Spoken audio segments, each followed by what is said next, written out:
काबा। ये black colour का structure secret से भरा हुआ है। Black stone sent down by God to earth. Is it actually a meteorite? और इसकी हिस्ट्री खून से भरी हुई है।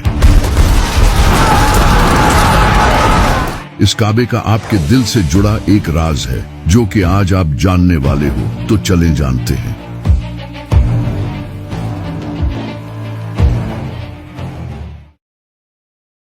अगर काबा की हिस्ट्री को देखा जाए तो ये हजरत आदम के टाइम की है। काबा को सबसे पहले हजरत इब्राहिम अलैहिस्सलाम ने नहीं बल्कि हजरत आदम ने इबादत करने के लिए बनाया था। लेकिन फिर इसके कई सदियों बाद हजरत नूह अलैहिस्सलाम के टाइम पर पूरी दुनिया में एक बड़ा फ्लड आया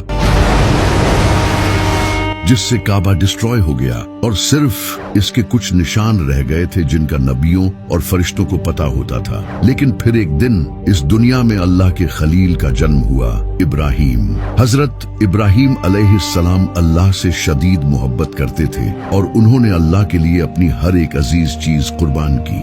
हजरत इब्राहिम अलैहिस्सलाम उस वक्त फिलिस्तीन में रहते थे, तो एक दिन अल्लाह ने हजरत इब्राहिम अलैहिस्सलाम को हुक्म दिया कि वो काबा को तामीर करें। हजरत इब्राहिम अलैहिस्सलाम ने जहां पहले काबा था उसके आसार ढूंढे और वहां काबा बनाना शुरू किया। हजरत इब्राहिम अलैहिस्सलाम ने पास के पहाड़ों से पत्थर उठाकर काबा को बनाना शुरू किया। हजरत इस्माइल अलैहिस्सलाम पत्थर ला रहे थे और हजरत इब्राहिम अलैहिस्सलाम पत्थरों से काबे की दीवारें बना रहे थे। जब काबे की दीवारें बन गई तो हजरत इब्राहिम अलैहिस्सलाम एक बड़े पत्थर पर खड़े हुए। उस पत्थर पर हजरत इब्राहिम अलैहिस्सलाम के मुबारक पैरों के निशान छिप गए। ये पत्थर आज भी काबा के सामने पड़ा है, जिसे मुकामे इब्राहिम कहते हैं। काबा बनने के बाद हजरत जिब्राइल एक सफेद पत्थर लेकर आए जिसे हजरे अस्वद कहते हैं। हजरत इब्राहिम अलैहिस्सलाम ने इसे काबा के कोने में लगा दिया, लेकिन मुसलमानों के गुनाहों की वजह से आज ये पत्थर काला हो चुका है।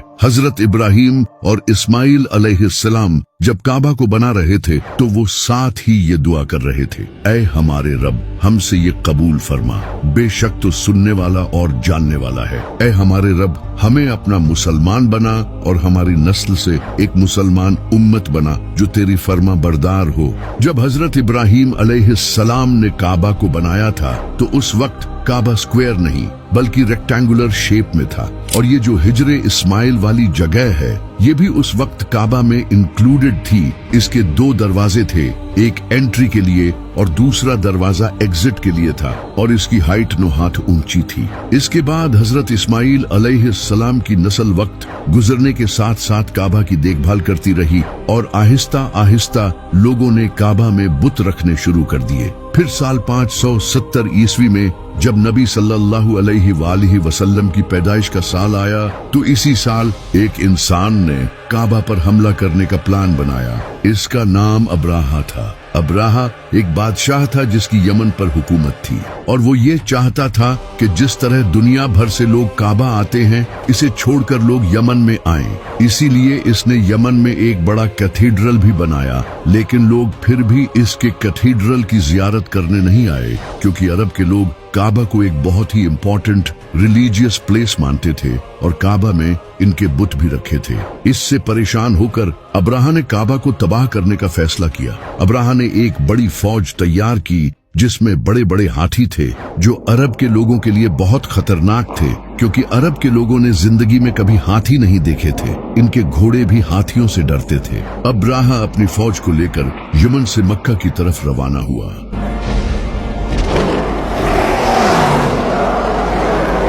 और रास्ते में आने वाले टाउन्स और कबीलों पर कब्जा करता गया। इसी दौरान इसने कुछ ऊंट हथिया लिए, लेकिन इन ऊंटों के मालिक का नाम अब्दुल मुत्तलिब था जो नबी सल्लल्लाहु अलैहि वसल्लम के दादा थे। जब हजरत अब्दुल मुत्तलिब को इसका पता चला तो वो अब्राहा से मिलने गए और इसके पास जाकर उन्होंने अपने ऊंट वापस मांगे।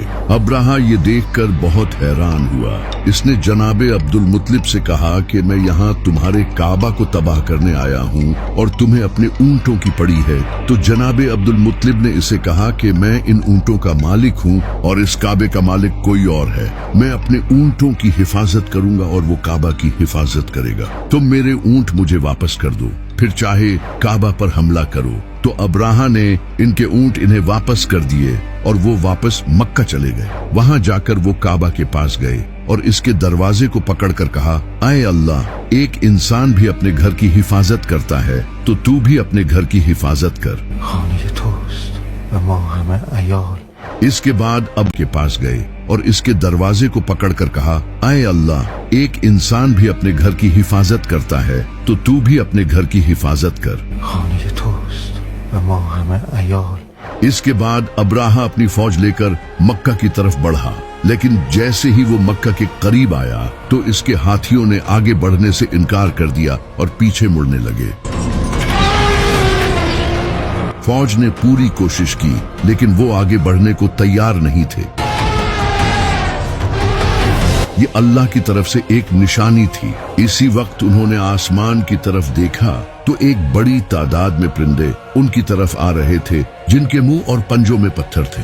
इसके बाद इन परिंदों ने वो पत्थर इस फौज पर गिराए। ये पत्थर इनके जिस्मों को चीरने लगे और इस तरह अब्राहा और इसकी पूरी फौज तबाह हो गई और अल्लाह ने काबा को बचा लिया।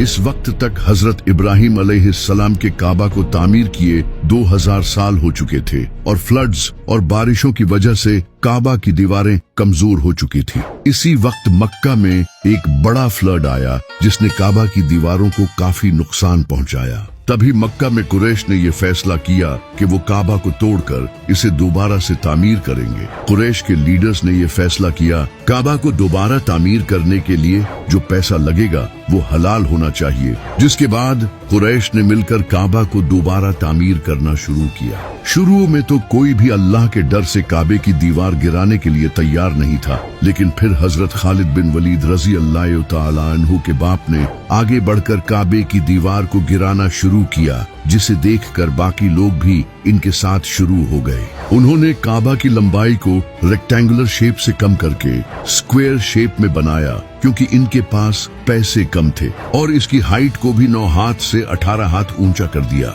और इसके दरवाजे को भी ऊंचा कर दिया ताकि हर कोई इसमें जा न सके। जब काबा सही तरह से बन गया तो अब बारी थी इसमें हजरे अस्वद को रखने की, जिसे लेकर कुरैश के दरमियान झगड़ा होने लगा, क्योंकि हर कबीला यही चाहता था कि वो इस पत्थर को रखे। इनके दरमियान जब झगड़ा मजीद बढ़ने लगा तो एक इंसान जिसका नाम था अबू उमैया बिन मुगीरा, इसने कुरैश के सारे कबीलों से कहा कि कल जो इंसान हरम में सबसे पहले एंटर होगा वही ये फैसला करेगा कि पत्थर कौन रखेगा। और अगले दिन जब सबने देखा तो सबसे पहले नबी सल्लल्लाहु अलैहि वसल्लम काबा में एंटर हुए। तब नबी सल्लल्लाहु अलैहि वसल्लम ने ऐलान नबूवत नहीं किया था और मक्का के लोग आप सल्लल्लाहु अलैहि वसल्लम की काफी इज्जत करते थे। तो नबी सल्लल्लाहु अलैहि वसल्लम ने एक बेहतरीन हल निकाला। आप सल्लल्लाहु अलैहि वसल्लम ने हजरे अस्वद को एक बड़े से कपड़े पर रखा और हर कबीले के लीडर को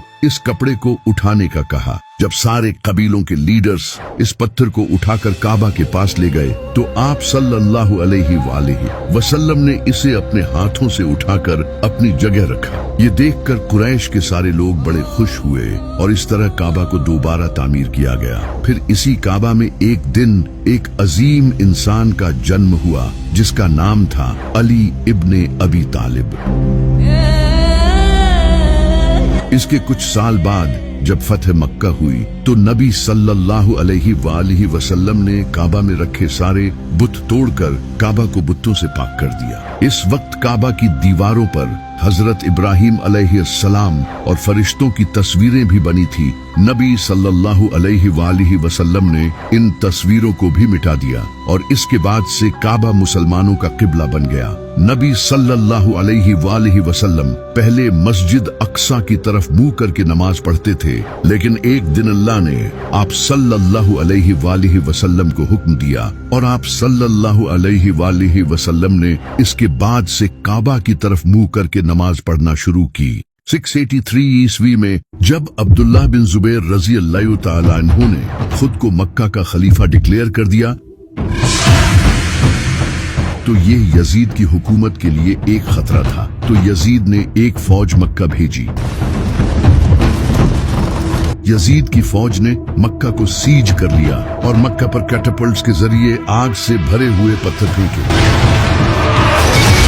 इन्हीं पत्थरों में से एक पत्थर काबा को लगा, जिससे काबा की लकड़ी से बनी छत जल गई और दीवार टूट गई। लेकिन अल्लाह का एक मोजज़ा ये हुआ कि इसके बाद अचानक यजीद की मौत हो गई। इसके बाद इसकी फौज मक्का से वापस चली गई। इनके जाने ये आग से भरे हुए पत्थर फेंके।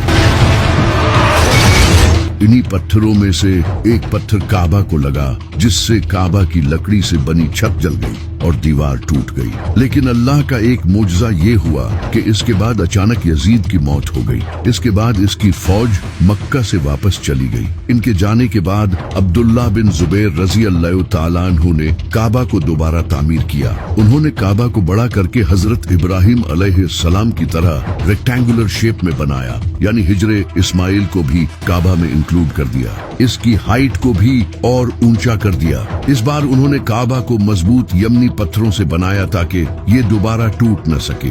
इसके 10 साल बाद जब अब्दुल मलिक बिन मरवान की हुकूमत आई तो इसने दोबारा मक्का को फतह करने का प्लान बनाया, क्योंकि पिछले 10 सालों से अब्दुल्लाह बिन जुबैर रज़ी अल्लाह तआला अन्हु ने मक्का पर कब्जा किया हुआ था। इसने हज्जाज बिन यूसुफ को मक्का पर हमला करने के लिए भेजा। हज्जाज बिन यूसुफ ने मक्का को सीज कर लिया और पहाड़ों पर से कैटapults के थ्रू पत्थर फेंके। कई हफ्तों तक मक्का पर पत्थर बरसाए गए। अब्दुल्लाह बिन जुबैर रज़ी अल्लाह तआला अन्हु के फौजी थकने लगे और खाने पीने की कमी भी होने लगी। इसी दौरान एक पत्थर लगने से काबा फिर से डैमेज हो गया, जिसे देखकर अब्दुल्लाह बिन जुबैर रज़ी अल्लाह तआला अन्हु के साथियों ने उन्हें हथियार डालने का कहा। लेकिन अब्दुल्लाह बिन जुबैर रज़ी अल्लाह तआला अन्हु ने हथियार डालने से इनकार कर दिया और बहादुरी से लड़ते रहे। आखिरकार कुछ लोगों ने इन्हें काबा के पास घेर लिया और उन्हें शहीद कर दिया। इनकी लाश को मक्का में लटका दिया गया। इसके बाद मक्का अब्दुल मलिक बिन मरवान के कब्जे में आ गया। अब्दुल मलिक बिन मरवान ने काबा को दोबारा तामीर करवाया और इसे दोबारा रेक्टेंगुलर शेप से स्क्वायर शेप में कर दिया, यानी हिजरे इस्माइल को काबा से निकाल दिया गया।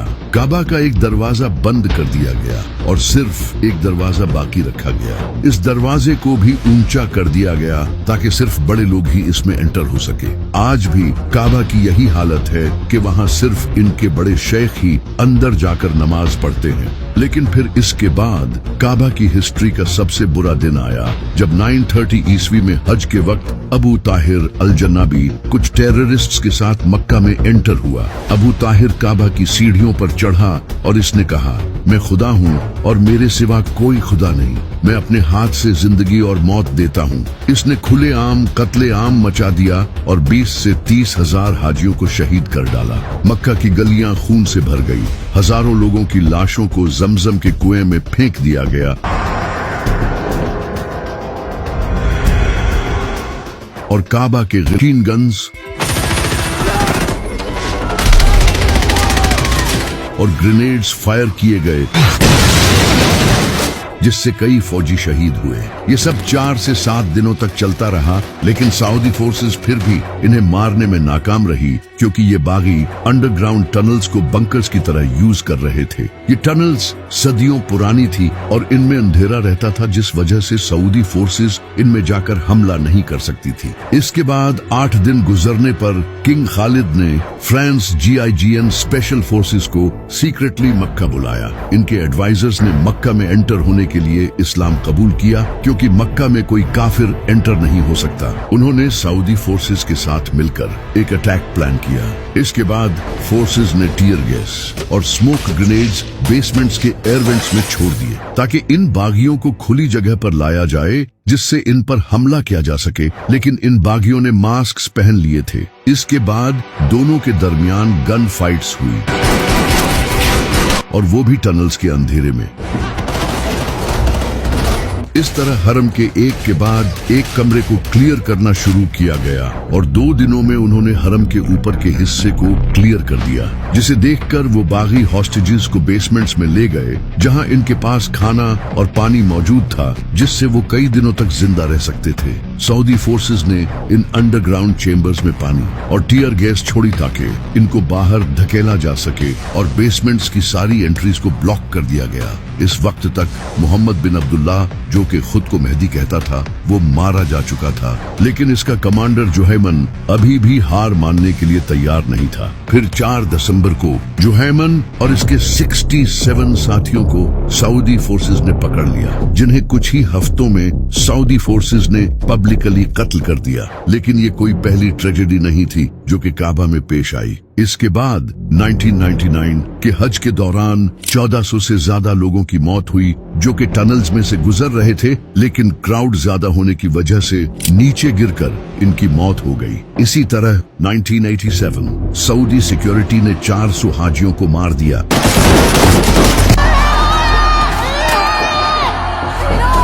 क्योंकि तकरीबन 1.5 लाख ईरानी मक्का की गलियों में अमेरिका और इसराइल के खिलाफ नारे लगा रहे थे, जिसके बाद सऊदी फोर्सेस ने ओपन फायर करके 400 लोगों को मार दिया और 600 से ज्यादा लोग जख्मी हुए, जिसके बाद से सऊदी अरब और ईरान के दरमियान हालात और ज्यादा बिगड़ गए। जितनी इंटरेस्टिंग काबा की हिस्ट्री है, उससे भी ज्यादा इंटरेस्टिंग काबा से जुड़े साइंटिफिक फैक्ट्स हैं। सदियों पहले जब जीपीएस नहीं हुआ करता था, तो सेलर्स मक्का को as a reference point use करके रास्ता तलाश करते थे। इसी वजह से ये मुसलमानों का किबला है, ताकि दुनिया के हर कोने से मुसलमान काबा की तरफ रुख करके नमाज पढ़ सकें।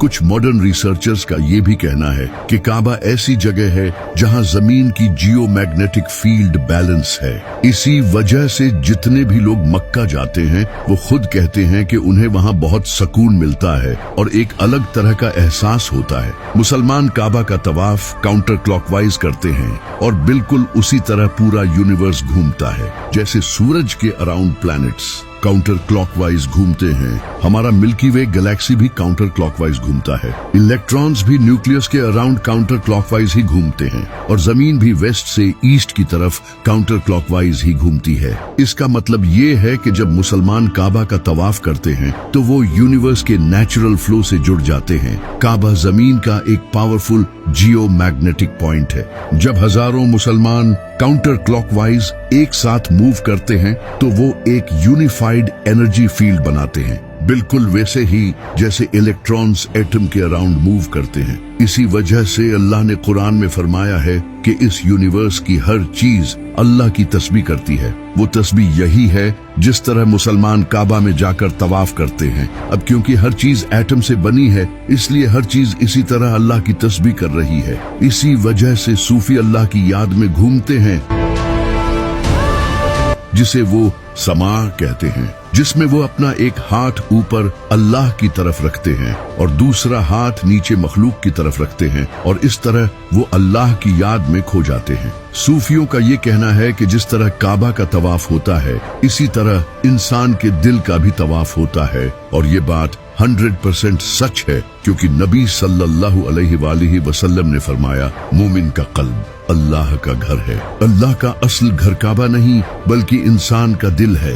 नबी सल्लल्लाहु अलैहि वसल्लम एक दिन काबा के सामने खड़े थे, तो आप सल्लल्लाहु अलैहि वसल्लम ने काबा को देखकर फरमाया, ए काबा, तू कितना पाक है, तेरी हुर्मत कितनी अजीम है, लेकिन मुझे उस रब की कसम है जिसके हाथ में मेरी जान है, अल्लाह के नजदीक एक मोमिन के दिल की हुर्मत तुझसे भी कहीं ज्यादा है। यानी मोमिन का दिल काबे से भी ज्यादा अजीम है। नबी सल्लल्लाहु अलैहि वसल्लम ने फरमाया था, इंसान के जिस्म में गोश्त का एक टुकड़ा है, अगर वो ठीक हो तो पूरा जिस्म ठीक होता है, और अगर वो खराब हो तो पूरा जिस्म खराब हो जाता है, और वो टुकड़ा इंसान का दिल है। आप ये जानकर हैरान हो जाएंगे कि इंसान के दिल के अराउंड खून भी काउंटर क्लॉकवाइज ही मूव करता है, उसी डायरेक्शन में जिस डायरेक्शन में यूनिवर्स के प्लैनेट्स, गैलेक्सीज, एटम और मुसलमान तवाफ करते हैं। इंसान का दिल जिस्म में सबसे पावरफुल इलेक्ट्रोमैग्नेटिक फील्ड पैदा करता है, जो ब्रेन से भी ज्यादा पावरफुल होता है।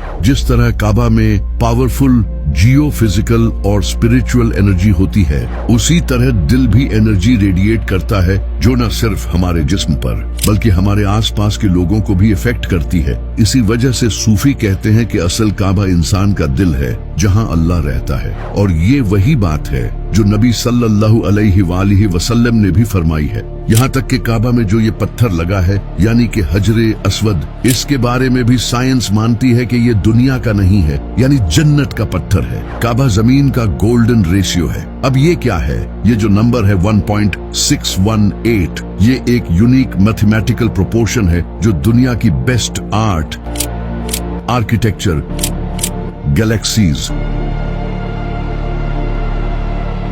ह्यूमन बॉडी और नेचर में पाया जाता है।